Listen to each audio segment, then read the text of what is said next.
What if I told you that building a brain for an AI starts with chopping up a 100-year-old short story and forcing a computer to guess the next word over and over again until it stops failing? Welcome to Yurix AI. This is lecture 27 of LLMs from scratch, zero to builder. Today we're going to transform raw text into training data and calculate exactly how our LLM learns from its mistakes. By the end of this explainer, you'll understand the exact plumbing that feeds text right into a neural network. Okay, let's dive into this. Here's our 6-step syllabus for today. 1. Understanding the dataset. 2. Constructing input-target pairs. 3. Getting the LLM output and its loss. 4. Finding the loss between target and output. 5. Finding loss across multiple batches. And 6. Coding the dataset, data loader, and splits. Section 1. Understanding the dataset. Before an AI can learn, it needs raw material to read, right? For our project, we're using Edith Wharton's short story, The Verdict. The opening line reads, "I had always thought Jack Gisborne rather a cheap genius, though a good fellow enough." Now here's the standout idea for today. We're going to compute real training and validation loss on an actual book, not some fabricated toy example. We're building the real deal here, to watch our model's comprehension evolve in real time. If that just clicked, hit the like button. To handle Edith Wharton's text efficiently, we're bringing in a specific tool, the PyTorch dataset.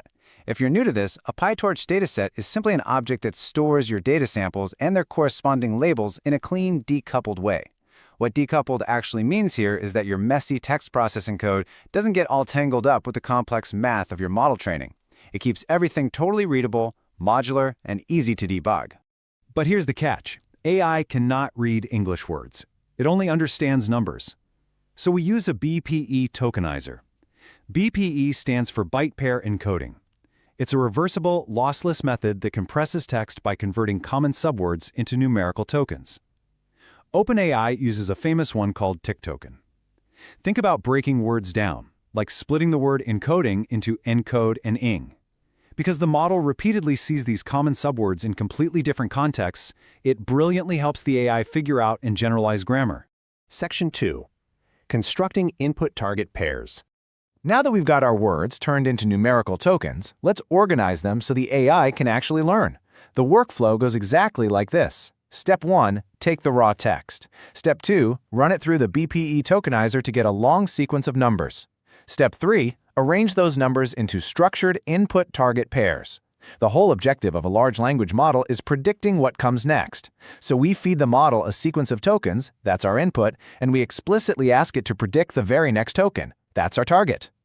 To process this fast, we rely on tensors. A tensor is essentially a multi-dimensional array of numbers. Think of it as a highly optimized, steroid-infused spreadsheet that PyTorch uses to execute parallel calculations.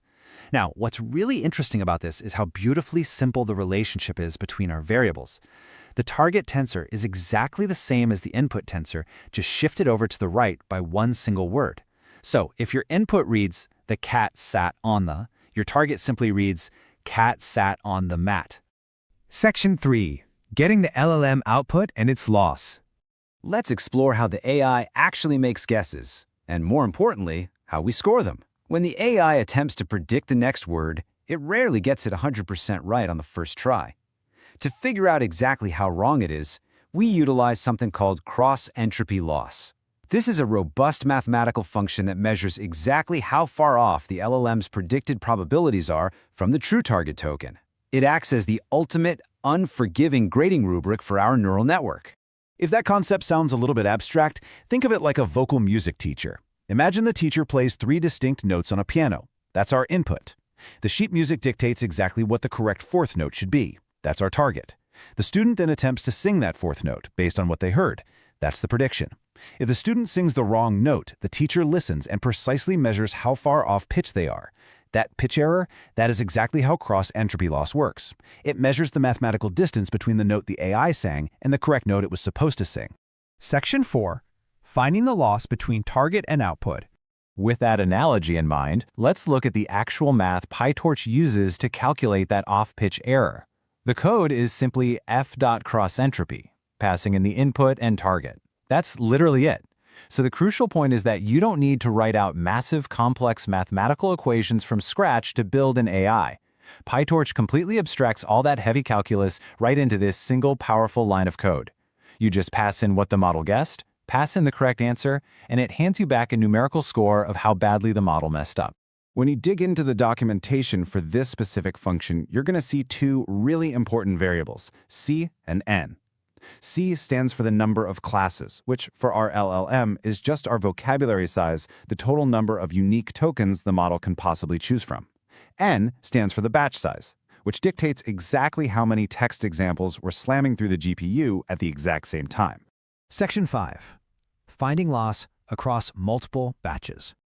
We obviously can't feed the entire Edith Wharton book into the AI's brain all at once without running out of memory. We have to scale up efficiently. To solve this bottleneck, we introduced the PyTorch data loader. A data loader is basically an iterable wrapper built around our data set. Instead of handing the model the whole book, it streams the data in small, manageable chunks, known as mini-batches.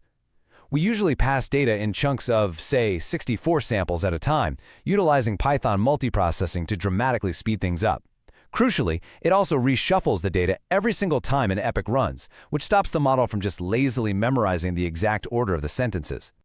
Now, before we look at the results of pushing these batches through the model, I have a question for you. Why do we track validation loss separately from training loss? Pause this explainer right now and drop your answer in the comments. Go ahead, I'd love to see what you think. Okay, assuming you've dropped your comment, let's see how this loss actually behaves in practice. When we run our data loader, we get a loss score for the first batch, then the second batch, then the third. And this brilliantly illustrates how the AI actively learns. By breaking the data into smaller, continuously shuffled batches, we get a steady stream of loss calculations. The model uses each of these individual scores to gently adjust its internal parameters step by step, constantly inching closer and closer to the correct answers. Section 6. Coding the dataset, data loader, and splits. Let's move in and see how this builds out in the final architecture. Every single custom PyTorch dataset class absolutely must have three mandatory functions to work. First is __init, which initializes your directories and parameters the moment you create the object. Second is __len, which simply tells the data loader the absolute total number of text samples it can pull from. And third is __get item, which is the real workhorse. It reaches directly into the data, grabs a specific sample based on an index, and returns the tensor along with its matching label. Now, to answer the question I asked you earlier in the comments, why track validation separately? Because we intentionally divide our data into a training split and a validation split. The training split is the text the model actually sees and learns from. The validation split, however, is a completely unseen set of data held back to strictly test the model. We track them separately to prove the AI is genuinely learning the underlying rules of human language, and not just blindly memorizing the training data to cheat on the test. Here's how we typically divide it up. We take Edith Wharton's story and give 90% of it to the training split. The model spends hours analyzing this 90%, making predictions, checking its loss, and adjusting its weights. Then we rigorously test it on the remaining 10%, the validation split. Because the neural network has never seen this 10% before, if it can predict the next words accurately here with a low loss score, we know we've successfully built a functioning, generalizing AI brain. Let's quickly recap our journey today. We started with raw text and used a BPE tokenizer to compress those words into numbers. We shifted those numbers to create structured input target pairs. We used a data loader to feed them to the model in memory-efficient mini-batches. We used cross-entropy loss to mathematically score the model's pitch errors, and we rigorously tested all of it using proper train and validation splits. You now know exactly how to prepare data for an LLM from scratch. It really makes you wonder, if we can build the foundations of a neural brain from a 100-year-old short story in just a few lines of code today, what kind of minds will you be able to build tomorrow? If you found this helpful, like, share, subscribe to Yurix AI for a new lecture every day, hit the bell.